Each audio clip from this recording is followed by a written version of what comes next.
What's happening, y'all? This is Andrew from Mirror Music, back with another reaction video. I asked Coop after I finished talking about Magic 2 what I should do next, like what group of songs I should do next.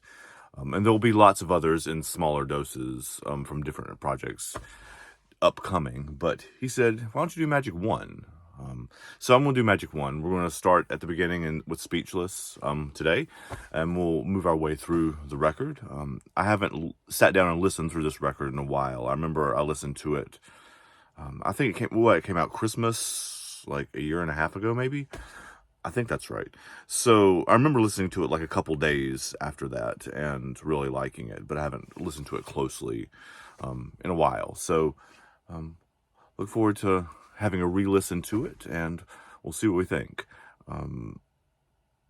I would imagine that since it's a slightly older record, that many of you watching this are going to have stronger opinions about it and more analysis that you can help me out with too.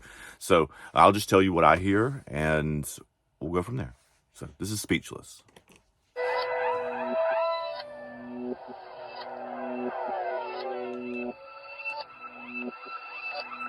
I don't even know what's going on no more. I remember this. I don't even know what's happening with it. There ain't no answers. I'm gonna figure some shit out though, yeah. So before the beat drops here, I do want to say that I remember Coop and Mike D talking about this being like, not a second Illmatic really, but like an album that's in that style. And I think that little intro speech where he does like saying, I don't know what's going on around me anymore, is kind of in that vein as well, right? It's got the boom bap. Yep. It's gritty. Just try to get my weight up. Try to get all my watches in order. Yeah. Get my safe up. Get great. I'm 21 years past the 27 club. It's like I went back into my past and then I sped it up. Wow, I mean, for a line to start an album, man, 21 years past the 27 Club, man, the 27 Club, obviously most of you who are watching this video would know this, but there are tons of very famous artists that died when they were 27, either from various reasons. Kurt Cobain did, Jimi Hendrix did, Janis Joplin did, I think Buddy Holly did. I mean, Buddy Holly died as a young man. I don't know if he was 27.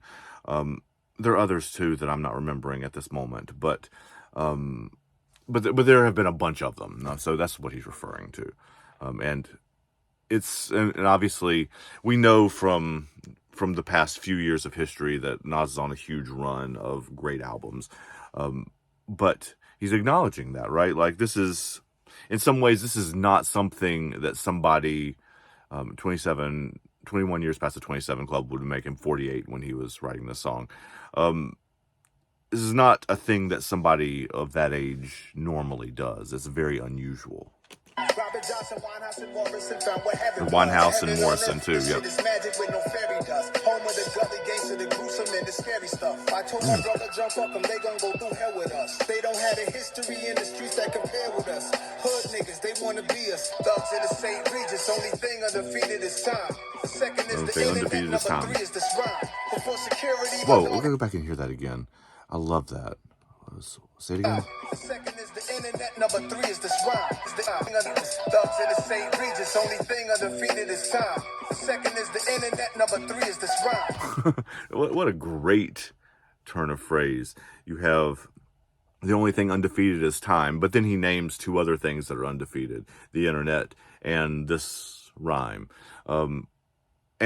But I think of this rhyme not just being that particular bar, but the song and this record and this run that he's on too. Like, there's nobody on this level.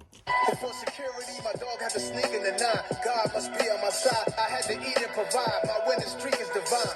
I told Don, leave the streets are behind. Don't let them hype you with slow run beats, cheating the grind. Dog, I'm telling it like it is. You gotta deal with the consequence. When you running the niggas' cribs, nigga, you better be ready to sit. Dope dealers, street hustlers, pop cases, throw dice on pavement, cop chases, big gamblers, scullies, hide faces, gang wars, hot spots, police raided, left them speechless.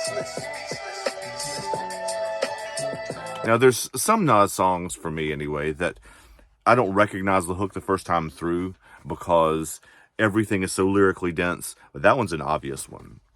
And so good. I guess, like, how it's phrased, like in short bursts, where he's kind of like listing off stuff. In some ways, that doesn't give me speechless necessarily, because he is not speechless, clearly. But it's when you shorten phrases that kind of hints at that as a theme too.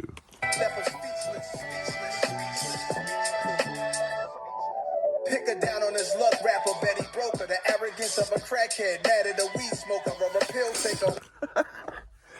Oh, man, I gotta go back and listen to that opening bar again. Luck rapper Betty Broker. The arrogance of a crackhead, mad at a weed smoker, or a The arrogance of a crackhead madder than a weed smoker. Like, it's like the metaphors he has are just.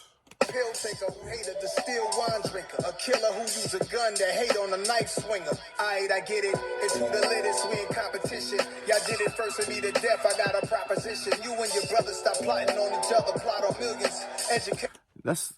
And one of the things that I've seen, I'm not familiar enough with his early work. I mean, I've heard it, but like I'm not, like, haven't dug into it seriously in the same kind of way. But one of the things that I've noticed on the at least 3 most recent projects, Magic 1 and 2 and KD3, are that he is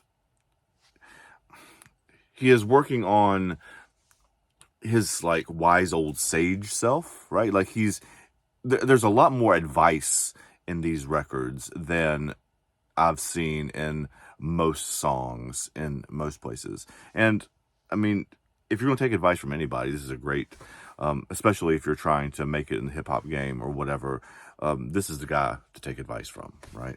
Listen to what he says again. You and your brother stop plotting on each other, plot on millions. Educate yourself, find to different areas of interest. So stop plotting on each other, plot on millions. Like, pay attention to making money or making a better life for yourself, as opposed to scheming against each other, right? And educate yourself, right? Those are great words to my teacher heart. But it comes off different when you're hearing it from him. Spread your bets out, double down on what's working, then you double up. Hands on your paper, they send the hate no matter what you touch. Honestly, I'm speechless. I love that. Like, it's a good reminder for me, because I spend a lot more time than I should, caring about what other people think. And he says, people are going to hate on you, or people are going to hate you regardless of what you do. So you might as well do something that you love and that you're good at. His advice is to spread out your interests, like do a bunch of different things and then double down on what works, which is one of the reasons I'm doing this reaction series too, because you guys seem to like hearing me talk about Nas and talk about the Magic series. So hopefully this continues to be helpful. Spotted grease, 20 pointers on a chain, I freaked it. Long chair in the hood, sitting comfortably. I must be insane, giving you bars, running companies. I'm done with the redundancies. Checking on my history, making content for Viacom, licensing music to Tiffany's. I come from dope dealers, street hustlers, pop cases, throw dice. Wait, he doesn't lead into the first hook like that. Doesn't say I come from dope dealers and street hustlers, etc. He doesn't say that the first time, does he? Like, the hook is the same, but like the lead in is the same. And when you put in, like, I come from there, it gives a whole different perspective to what's going on. Cop chases, big gamblers, scullies, high faces, gang wars, hot spots, police raided, left them speechless. Just like when the judge read the sentence for your life away in minutes, left them speechless. To bounce back, the greatest feeling when they thought that you was finished. Leave them speechless. And that's another twist, right, on the idea of being speechless. I mean, clearly he's not speechless. He's got bars for days, but like, he is saying, I'm leaving them speechless. And that phrase, obviously, in the more wider culture, I mean, if you're leaving somebody speechless, you're doing something that is either, no, you're really just doing something that's super impressive, right? You're doing something that you're like, oh like I can't believe this person is able to do this thing or is doing this thing, which is what he's doing. I think we're just playing beats out now, right?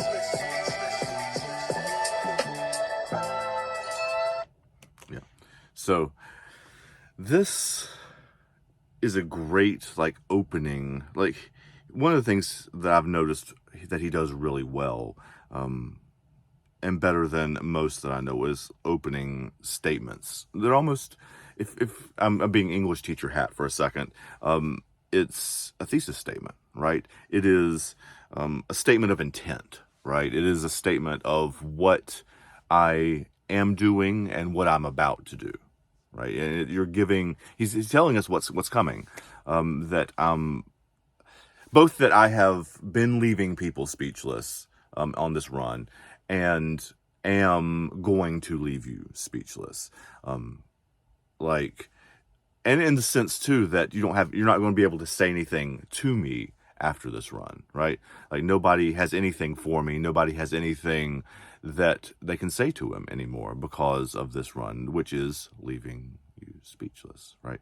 I seem to remember this album was a surprise drop too. Like he had a run up for KD1 and KD2, and this one came out without like the release date is this many days in the future or opening singles or anything. I think, man, correct me if I'm wrong about that, but that's another one of those surprise speechless things too, right? In that it dropped without anybody knowing that it was coming.